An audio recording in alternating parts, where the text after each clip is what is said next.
कि तनाव मुक्ति कर्मयोग से किस प्रकार हो सकती है, जानने का प्रयास करते हैं। पहले जानते तनाव क्या है।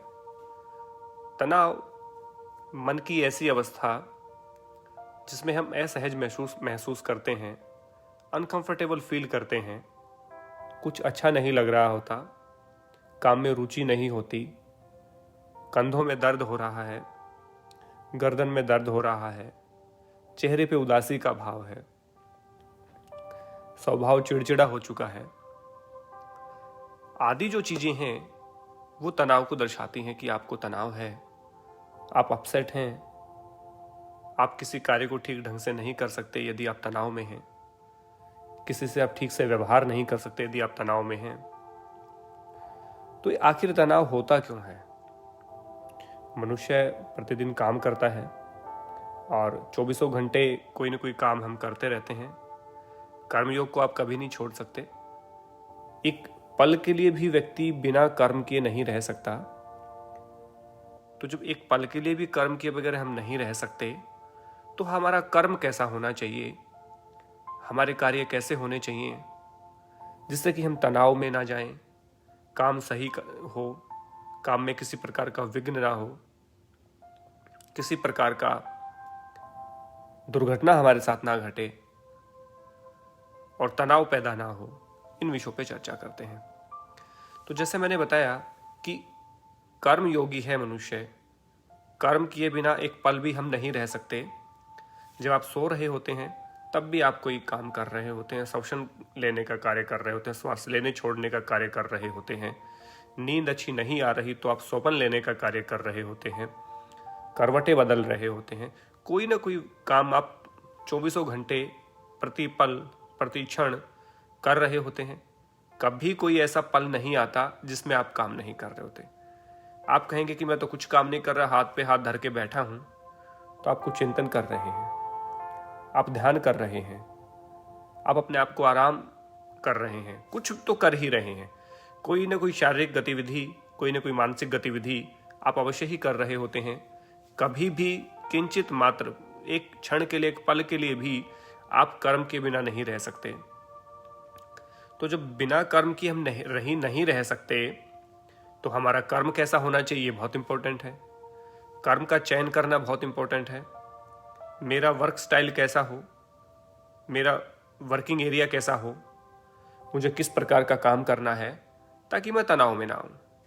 तो इस संदर्भ में गीता क्या कहती है, गीता का कर्म योग क्या कहता है? कर्म होता है कोई भी कार्य आप कर रहे हैं। मैं पढ़ा रहा हूं, आप पढ़ रहे हैं। मैं सुना रहा हूं, आप सुन रहे हैं। मैं दिखा रहा हूं, आप देख रहे हैं। हम दोनों कर्म कर रहे हैं। तो कौन सा ऐसा काम है जो हमें करना चाहिए, इसका निर्धारण कैसे हो? इसके निर्धारण के लिए गीता स्पष्ट रूप से कहती है कि हमें सहज कर्म करना चाहिए। अब विषय आता है कि सहज कर्म क्या है। आखिर कौन सा ऐसा सहज कर्म है जिसको अपना करके मैं तनाव से मुक्त हो सकता हूं, उसमें 100% सफलता प्राप्त कर सकता हूं। तो स्वभाव सहज कर्म की जब बात आती है गीता में, जब अर्जुन पूछता है कि हे कृष्ण, मैं किस प्रकार के कर्म करूं, मुझे किस प्रकार का कर्म करना चाहिए जिससे मुझे अवसाद ना आए, जिससे मैं अपने कर्म में प्रेरित हूं और मैं काम को ठीक ढंग से कर पाऊं। तो जब तब श्री कृष्ण कहते हैं, हे कौन्ते, आपको सहज कर्म करने चाहिए।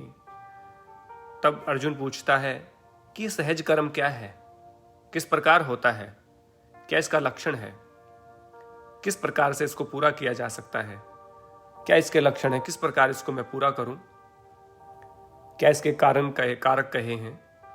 तब भगवान श्री कृष्ण कहते हैं कि जो कर्म स्वभाव से उत्पन्न होते हैं, स्वाभाविक जो कर्म होते हैं, वही सहज कर्म होते हैं। सहज कर्म की उत्पत्ति आपके स्वभाव से उत्पन्न होती है। तो जैसे ही आपका स्वभाव है वैसे ही कर्म आपको करने चाहिए। यदि आप विपरीत कर्म करते हैं, अपने स्वभाव से विपरीत कर्म करते हैं, किसी दूसरे को देख करके आप काम करते हैं, तो निश्चित रूप से आप उस काम में सफल नहीं होंगे। और सफल नहीं होंगे और जब असफलता मिलती है किसी काम में, तो निश्चित रूप से हम तनाव में जाते हैं और आजकल तो हमने ऐसे ऐसे तनाव पाल रखे हैं, ऐसे ऐसे तनाव पाल रखे हैं अननेसेसरी, जिनका कोई औचित्य नहीं बनता। ऐसे ऐसे टारगेट सेट कर रखे हैं जिनका कोई औचित्य नहीं बनता, कोई धरातल नहीं है उनका। लेकिन क्योंकि हम अपने दर्शनों की, अपने शास्त्रों की विद्या से दूर हो गए, अपना जो दर्शन है, अपना जो ज्ञान है, उससे हम कोसों दूर हो गए, जिसका परिणाम आज है कि प्रत्येक व्यक्ति, छोटे से छोटा बच्चा भी तनाव में आ गया, उसको भी बोरियत महसूस होने लगी। कोई व्यक्ति बोर हो रहा है, कोई व्यक्ति तनाव में है, तो इसका मतलब उसने अपने काम को ठीक ढंग से नहीं चुना। यदि कोई व्यक्ति अपने काम को ठीक ढंग से चुन लेता है, स्वभाव कर्म ने, सहज कर्म यानी कि स्वभाव से उत्पन्न जो सहज कर्म होते हैं, यदि उनका चयन व्यक्ति कर लेता है, तो तनाव कभी नहीं आ सकता जीवन में। आपका स्वभाव क्या है? आपका स्वभाव पढ़ाना है तो पढ़ाइए। आपका स्वभाव सोशल सर्विस करने का है तो आप सोशल सर्विस करिए। आपका स्वभाव जॉब करने का है, किसी सेक्टर में जॉब करने का, तो करिए। ये नहीं कि मौका मुझे इस जॉब का मिला तो मैं यही करूं, ये जॉब क्यों छोड़ूं, दूसरी नहीं मिलती तब तक इसको करूं, तो उस काम को आप सही से नहीं कर पाएंगे। कृषि करने का मन है तो कृषि करिए। आप स्वभाव के विपरीत जब आप चलते हैं, स्वभाव के विपरीत जब आप पढ़ते हैं, आप ऐसे एजुकेशन पढ़ते हैं कि जिससे केवल आपको रोजगार मिल जाए, रोजगार की श्योरिटी आपको हो जाए, तो आप तनाव में आते हैं, क्योंकि आपने रुचि से नहीं पढ़ पाएंगे उसको। रुचि से नहीं पढ़ पाएंगे तो आप जॉब नहीं प्राप्त कर पाएंगे, कर भी पाएंगे तो उसमें सरवाइव नहीं कर पाएंगे। आपको कुछ रिसर्च करने का मन है और आपको क्लरिकल जॉब में डाल दिया जाए तो आप कैसा महसूस करेंगे? पैसे मिल रहे हैं आपको, टीएडीए मिल रहा है आपको, पेंशन मिलेगी आपको, लेकिन क्या आप ठीक ढंग से कर पाएंगे? आपकी लाइफ में एडवेंचर चाहते हैं आप थ्रिल चाहते हैं, आप ऐसी चीजें चाहते हैं जो रोमांच से भरा हो, जो थ्रिल से भरा हो, जिसमें जोखिम हो। लाइक आपकी आर्मी की जॉब हो सकती है, पुलिस की जॉब हो सकती है, और आपको बैंक में नौकरी मिल जाए तो आप कर पाएंगे? तब आप तनाव में आ जाते हैं। इसका मतलब ये नहीं कि जो बैंक की जॉब होती है वो बुरी होती है, लेकिन आपका स्वभाव नहीं है वैसा। और स्वभाव से विपरीत जब हम काम करते हैं, दूसरे की देखा देखी जब हम काम करते हैं कि फला व्यक्ति ने योग में डिप्लोमा किया, उसने मास्टर डिग्री की, उसको जॉब मिल गई, सब लोग योग में आ गए। एक बार हरियाणा में ही जेबीटी की टीचरों की भर्ती थी, और जेबीटी पास कम लोग थे और वैकेंसी ज़्यादा थी। उसके बाद ऐसी बाढ़ आई कि हर व्यक्ति जेबीटी कर रहा है। ऐसे ही एक बार ड्राइंग टीचर की वैकेंसी निकली, और ड्राइंग टीचर कम थे और वैकेंसी ज़्यादा थी। उसके बाद हर व्यक्ति ने ड्राइंग टीचर का कोर्स किया। ऐसे ही पीटीआई और डीपी की जो पोस्टें थी, उसमें एक बार ऐसा हुआ तो सब लोगों ने पीटीआई और डीपी का कोर्स कर लिया, लेकिन सब तो नहीं लगे और जॉब को ओरिएंटेड रख के हमने उस कोर्स को किया, तो निश्चित रूप से तनाव आएगा। आपको लगेगा समय बर्बाद हुआ है, आपको लगेगा पैसा बर्बाद हुआ है। तो इस तरह का जो काम होता है बिल्कुल मत करिए जीवन में, यदि आप तनाव से मुक्ति चाहते हैं। नहीं तो आप तनाव को आमंत्रित कर रहे हैं, आ बैल मुझे मार वाला काम आप कर रहे हैं। तो स्वभाव क्या है, किस प्रकार का काम करना चाहते हैं? राजनीति में जाना चाहते हैं, या कोई धक्के से आपको राजनीति में भेज रहा है? बहुत सारे आपने पॉलिटिशियन देखे होंगे जो बिल्कुल सक्सेस नहीं है, लेकिन अपनी पारिवारिक विरासत के कारण उनको मजबूरी में वहां रहना पड़ रहा है। तो अपना भी नुकसान कर रहे हैं, देश का भी नुकसान कर रहे हैं, पार्टी का भी नुकसान करते हैं वो व्यक्ति। ऐसे व्यक्ति अपना खुल के 100% नहीं दे सकते और वो हंसी का पात्र बनते हैं। ठीक ऐसे फिल्म इंडस्ट्री में आपने देखा होगा, ऐसे लोग हैं जिनको अभिनय का एबीसीडी भी नहीं आता, एक्टिंग की एबीसीडी नहीं आती, लेकिन अपने बाप दादाओं परिवार के कारण वो इंडस्ट्री में बने हुए हैं। कोई भाई के कारण बना हुआ है, कोई अपनी किसी और साथी के कारण बना हुआ है, और ढोना किसको पड़ता है? हम सबको। और हम कहते हैं कि ये एक्टिंग क्यों कर रहे हैं जब इनको एक्टिंग नहीं पता। उनको सोचना चाहिए कि उनका कैलिबर क्या है, उनका स्वभाव क्या है। उनका जीवन ये तो बीत जाएगा, लेकिन अच्छी परफॉर्मेंस ना होने की वजह से तनाव आता है उन व्यक्तियों को। ऑफर मिल जाएगा, ऑप्शन मिल जाएगा, आपको ब्रेक मिल जाएगा, लेकिन आप ठीक ढंग से काम नहीं कर पाएंगे। तो ऐसा ही राजनीति से लेकर के, बिजनेस से लेकर के, फिल्म इंडस्ट्री से लेकर कितनी भी लाइन आप देखें, ऐसे लोगों की भरमार है और वो अंत में तनाव में चले जाते हैं। फिल्में नहीं मिलती, किसी को राजनीति में सफलता नहीं मिलती, किसी को व्यवसाय में सफलता नहीं मिलती, अंत में जाके क्या करते हैं, तनाव में चले जाते हैं और दुर्घटनाएं उनके साथ होती हैं। तो आप स्वभाव जानिए, आपका स्वभाव क्या है। जरूरी नहीं आपके पिताजी बिजनेसमैन है तो आप बिजनेस में ही जाएं, जरूरी नहीं आपके पिता क्रिकेट में है तो आप क्रिकेट में ही जाएं, जरूरी नहीं आपने फिल्म इंडस्ट्री में आपके घर वाले हैं तो आप फिल्म इंडस्ट्री में जाएं, जरूरी नहीं आपके पिता डॉक्टर हैं तो आप डॉक्टर बने, जरूरी नहीं आपके पिता प्रोफेसर हैं तो आप प्रोफेसर बने, जरूरी नहीं आपके पिता पॉलिटिक्स में है तो भी आप भी तो पॉलिटिक्स में ही आए।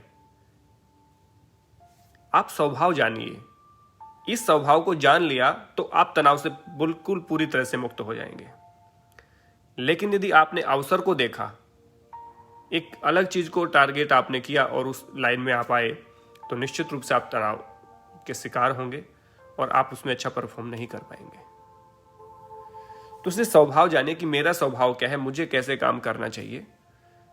अपने भीतर से जुड़ने का प्रयास आप करेंगे तो आपको पता चलेगा आपका स्वभाव क्या है।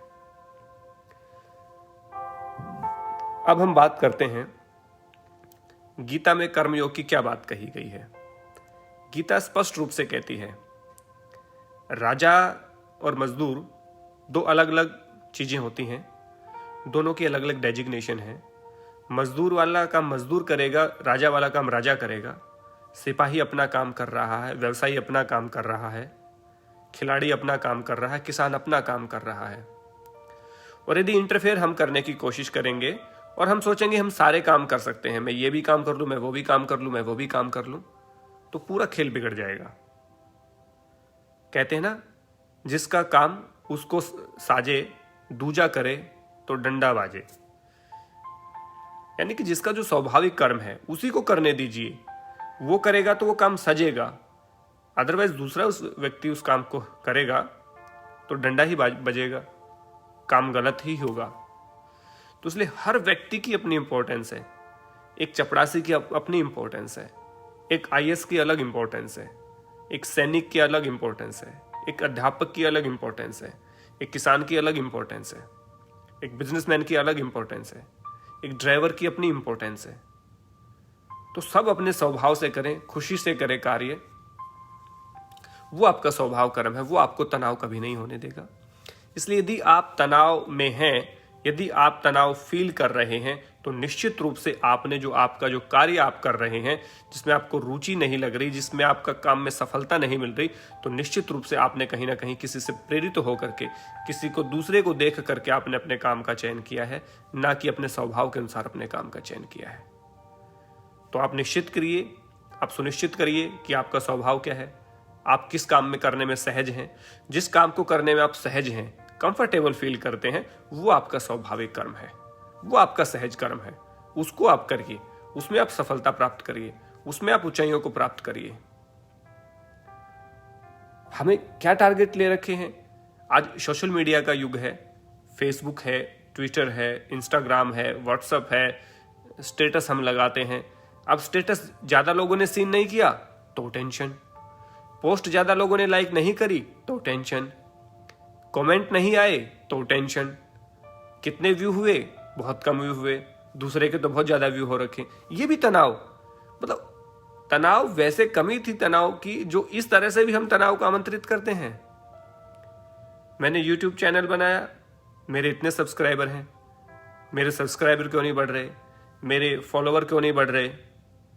आप अपना काम करिए, आप केवल अपने काम करने में स्वतंत्र हैं। आपने फेसबुक पेज बनाया, वहां तक आप सीमित हैं। उसके बाद अपनी परफॉर्मेंस जारी रखिए, उसके बाद जो जुड़ता चला जाएगा जुड़ता चलेगा। जिसको आपकी जरूरत हो आपके साथ जुड़ेगा, दूसरे की जरूरत दूसरे के साथ जुड़ेगा। बहुत सारे मित्रों को मैं देखता हूं फेसबुक पे कि वो व्यक्ति तुरंत मेरी आईडी से बाहर हो जाएं, या मुझे अनफ्रेंड कर दें, या मैं उनको ब्लॉक कर दूंगा जो मेरी पोस्ट को लाइक नहीं करते, या 5000 मेरे पास फ्रेंड हैं लेकिन लाइक मेरे पास 100 भी नहीं आते। क्या क्या बेहुदे और क्या किस तरह के आधारहीन आपने टारगेट सेट कर रखे हैं। ये भी कोई तनाव का कारण है कि आपकी कोई पोस्ट को लाइक ना करे तो आप तनाव में आ जाएं, आपकी पोस्ट को कोई शेयर ना करे आप तनाव में आ जाएं, आपको अच्छे कमेंट ना मिले आप तनाव में आ जाएं, आपकी स्टेटस को, व्हाट्सएप स्टेटस को या फेसबुक के स्टेटस को बहुत सारे लोगों ने नहीं देखा तो आप तनाव में आ जाएंगे। ये क्या किस तरह की विचारधारा आप लोगों ने बना रखी है। मैं सबको नहीं कह रहा, बहुत सारे लोगों को मैं देखता हूं। यहां पे केवल हिंदू धर्म वाले रहेंगे, यहां पे केवल इस्लाम को मानने वाले रहेंगे, यहां पे केवल जय श्री राम बोलने वाले रहेंगे, यहां पे केवल राधे राधे बोलने वाले रहेंगे। जो राष्ट्रभक्त है वो जय श्री राम बोले, जो देशभक्त है वो वंदे मातरम बोले। आइए देखते हैं कितने लोग इसमें भारत माता की जय बोलते हैं। ये क्या है? इस तरह से आप सोशल मीडिया को यूज करेंगे? किस तरह से हमने अपने टारगेट सेट कर रखे हैं, ये तनाव का प्रमुख कारण है। आज मैक्सिमम टाइम हमारा सोशल मीडिया पे बीतता है। कितने घंटे आप फेसबुक पे रहते हैं, कितने घंटे आप यूट्यूब पे रहते हैं, कितने घंटे आप इंस्टाग्राम पे रहते हैं, कितने घंटे आप ट्विटर पे रहते हैं, कितने घंटे आप व्हाट्सएप पे रहते हैं।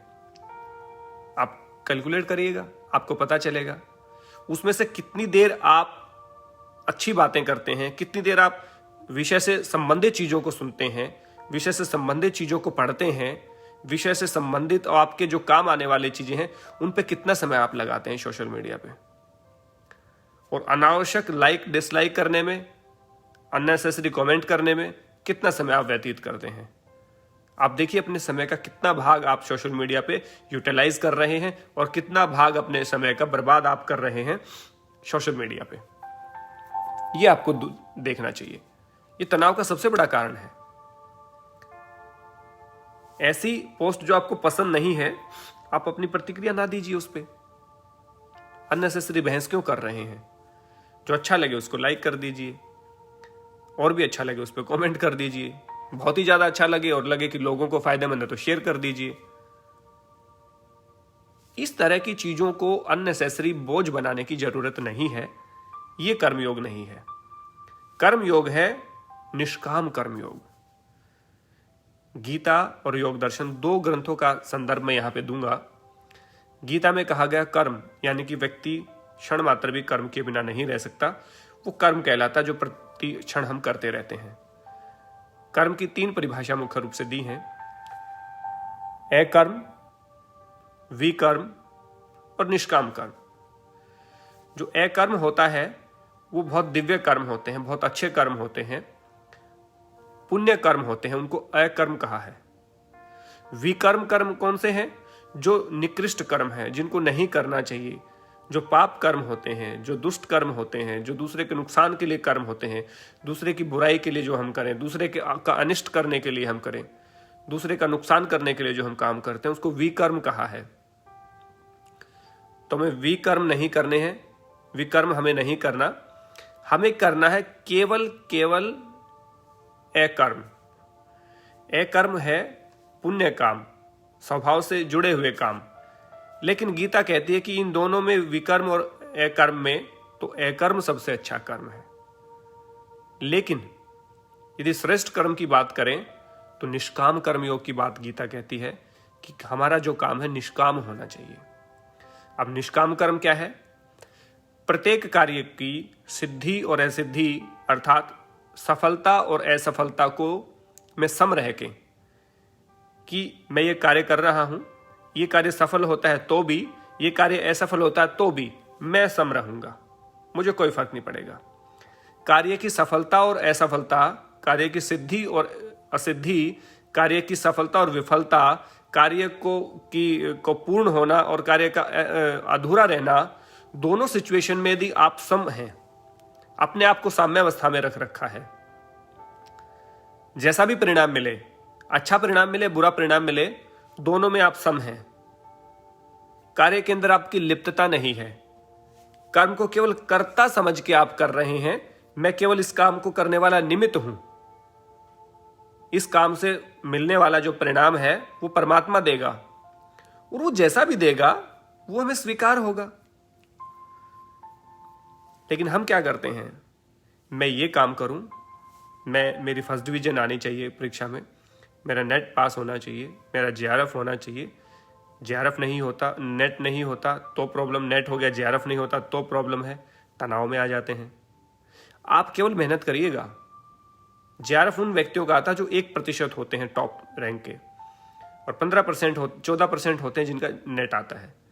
तो आपका नेट पास नहीं हो रहा, दैट्स मीन आपने उन 14 जो ऊपर जो 14% लोग आए हैं उनके जितनी मेहनत आपने नहीं की। उसके बाद जेआरएफ नहीं आ रहा तो आप 1% में जिन 10 बच्चों ने 20 बच्चों ने मेहनत की है उतनी आप मेहनत नहीं कर पाए। तो आपको स्वीकार करके, एक्सेप्टेंस आपके भीतर होनी चाहिए, स्वीकार्यता आपके भीतर हो, और उसके बाद और ज्यादा मेहनत आप करिए। जैसे परिणाम आता है तो आपको पता चलेगा कि मेरा ये काम कितना यूजफुल था, कितना नहीं, कितनी मुझे मेहनत की जरूरत है। आप नौकरी प्राप्त करने के लिए कोई भी पढ़ाई कर रहे हैं तो नौकरी नहीं मिली तो तनाव आएगा, क्योंकि नौकरी नहीं मिली तो असफलता है ना। तो कार्य आपने किया, कार्य की सिद्धि क्या थी, नौकरी मिलना। कार्य की असिद्धि क्या थी, नौकरी ना मिलना। आपने पढ़ाई की, 3 महीने आपने एग्जाम की तैयारी की, नेट पास करने की या कोई भी एग्जाम पास करने की, कोई भी यूपीएससी एग्जाम पास करने की, और आपका एग्जाम पास नहीं हुआ, 2 साल से आप मेहनत कर रहे हैं, तो आपको तनाव आएगा। कब आएगा, जब आपने सोचा था कि मैं इतनी मेहनत करूंगा और मुझे नौकरी चाहिए और मैं प्राप्त करके रहूंगा। दूसरे बच्चों को जो जॉब मिली है उन्होंने आपसे ज्यादा मेहनत की है, दैट्स मीन आपको और भी ज्यादा मेहनत करनी चाहिए। सफलता मिल गई तो इतराएंगे नहीं, और असफलता मिली तो घबराएंगे नहीं। दोनों फायदे आपको।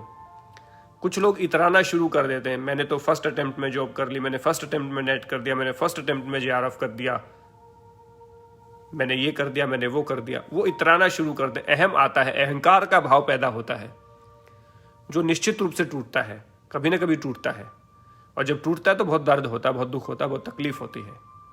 और यदि असफलता मिल गई तो डिप्रेशन में चले जाते हैं कि मेरा पास नहीं हुआ, मैं पास नहीं हुआ, मैं सफल नहीं हुआ, मुझे जॉब नहीं मिली, मुझे अच्छी जगह नहीं मिली काम करने को। तो दोनों ही अवस्थाएं बहुत खतरनाक हैं। तो गीता का जो योग है, समत्वम योग की बात है। कर्म योग भी आपका समत्वम योग के ऊपर आधारित है। कार्य की सिद्धि और असिद्धि, कार्य की सफलता और असफलता, कार्य में आपको सफलता मिल रही है कि नहीं मिल रही, इस आधार को छोड़ करके आपको काम करना है। जिस प्रकार कमल का फूल पानी में होते हुए भी पानी में नहीं होता, उसकी लिप्तता नहीं होती, वो अलिप्त होता है, रहता पानी में है लेकिन पानी के साथ उसकी लिप्तता नहीं है। ऐसी अटैचमेंट जो डिटैचमेंट के साथ होती है वो होनी चाहिए। काम के प्रति आसक्ति हो गई, काम के प्रति अत्यधिक लगाव हो गया तो काम जैसे बिगड़ेगा, आपकी तबीयत बिगड़ जाएगी, आप मानसिक रूप से अस्वस्थ हो जाएंगे, आपके अंदर चिड़चिड़ाहट आ जाएगी, आपके अंदर गुस्सा आना शुरू हो जाएगा।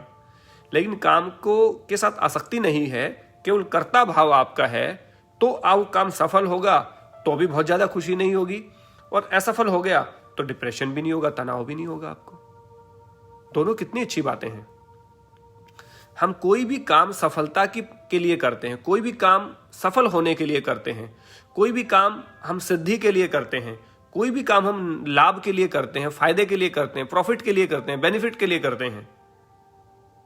जब आप किसी काम को बेनिफिट के लिए, प्रॉफिट के लिए, लाभ के लिए करते हैं और बाई चांस उसमें नुकसान हो जाता है, तो आपको तो टारगेट लाभ करने का था, बेनिफिट लेने का था, प्रॉफिट लेने का था, आपको तो लॉस हो गया। तो जैसे वो लॉस हो गया वो बर्दाश्त नहीं होता आप लोगों से, और आप तनाव में चले जाते हैं। यदि आपने ना लॉस की सोची ना प्रॉफिट की सोची, और आपने केवल काम को कर्ता भाव से किया कि मुझे ये काम करना है, सफल होंगे तो भी ठीक है, असफल होंगे तो भी ठीक है, परीक्षा में पास होंगे तो भी ठीक है, परीक्षा में फेल होंगे तो भी ठीक है, नौकरी मिलेगी तो भी ठीक है, नौकरी नहीं मिलेगी तो भी ठीक है। ये टारगेट ही नहीं होना चाहिए आपका। जब आप किसी काम को आसक्ति के साथ, किसी फल की प्राप्ति के साथ आप करते हैं, वो आपका स्वार्थ उसमें निहित होता है। यदि पूरा हो जाता तो अहम आपके भीतर आता, निश्चित रूप से नहीं होता तो तनाव आपके भीतर आता है।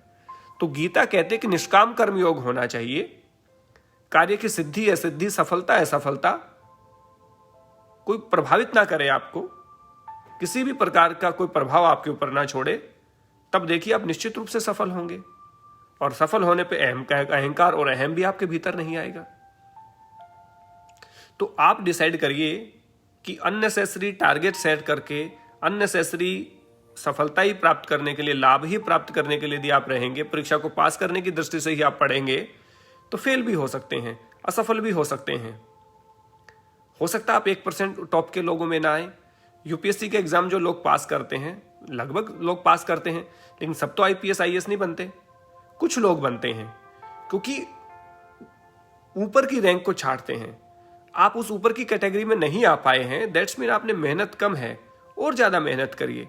लेकिन जब आप टारगेट सेट कर लेते कि नहीं मुझे तो होना ही है, और मैं नहीं हुआ तो ये हो जाएगा, बर्बाद हो जाएगी लाइफ, ये हो जाएगी। भैया आईपीएस आईएएस नहीं बने तो उन बाकी के लोगों की लाइफ खराब नहीं हुई है। आप राजनीति में सफल नहीं हो पाए तो लाइफ खराब नहीं होती। आप अच्छी किसानी नहीं कर पा रहे तो आप लाइफ खराब नहीं होती। आप अच्छा बिजनेस नहीं कर रहे तो लाइफ खराब नहीं होती। आप अपना स्वभाव जानिए, और सुख दुख, मान अपमान, जय पराजय, लाभ हानि, सुख दुख ही चलते ही रहते हैं। इन दोनों में सम अवस्था आप बनाए रखें, उसको निष्काम कर्म कहते हैं। तो जब निष्काम कर्म हम करते हैं तो निश्चित रूप से कभी भी हम तनाव में नहीं आते, और तनाव को दूर करने का इससे सशक्त और इससे आसान कोई रास्ता नहीं हो सकता, क्योंकि कर्म के आधार पर ही तनाव निर्धारण होता है।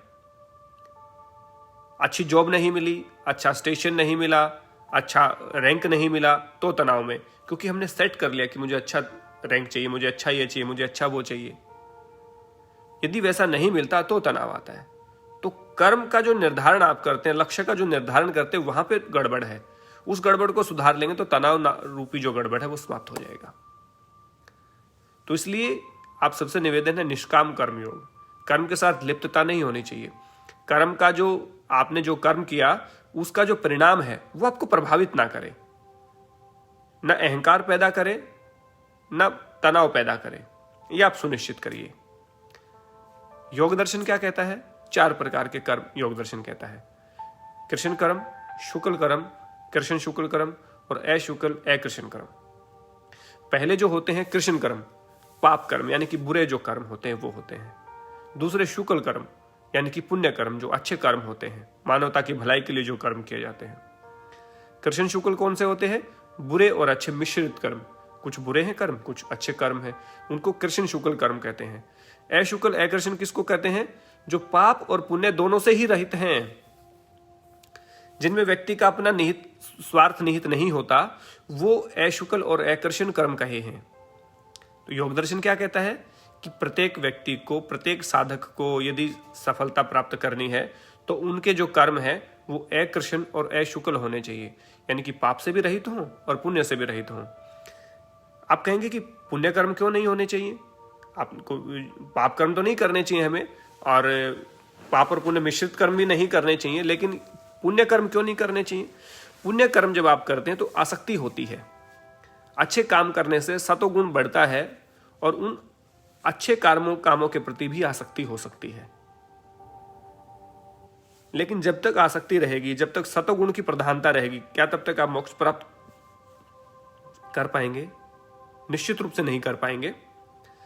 तो आपको सतोगुण से भी के प्रभाव से भी मुक्त होना है, और सतोगुण के प्रभाव से भी मुक्त कब होंगे? जब आप सम होकर के काम करेंगे। तो जो योग दर्शन का जो अशुक्ल अकृष्ण जो कर्म है, यानी कि पाप और पुण्य से जो रहित हैं, वही योगियों के कर्म कहे हैं। तो जब पाप और पुण्य से रहित आप कर्म करते हैं तो आपके वो निष्काम कर्म कहलाता है। वही गीता का निष्काम कर्म योग है, वही योग दर्शन का अशुक्ल अकृष्ण कर्म है जो योगियों के कर्म बताए हैं। तो जब आप पाप और पुण्य से रहित कर्म करने लगते हैं, पाप और पुण्य आपके ऊपर कोई प्रभाव नहीं छोड़ पाते हैं, और पाप पुण्य से इतर आप काम करना शुरू करते हैं, निष्काम कर्म करते हैं, तो निश्चित रूप से आपको सफलता मिलती है। निश्चित रूप से आप अपने जीवन से तनाव को समाप्त करते हैं। निश्चित रूप से आपको परम आनंद की प्राप्ति होती है, सुख की प्राप्ति होती है, और ऐसा सुख, ऐसा आनंद जो कभी टूटता नहीं है। धारा प्रवाह तत्र प्रत्येकता नता ध्यानम, उस जिस प्रकार से ध्यान की स्थिति रहती है वैसी ही आनंद की स्थिति आपको रहती है। किसी प्रकार का टूटाव या किसी प्रकार का बिखराव उसमें नहीं होता, वो आप कर सकते हैं। तो कर्म योग के माध्यम से भी आप तनाव मुक्ति कर सकते हैं। कर्म तो करना ही है, तो हमें कौन सा करना चाहिए?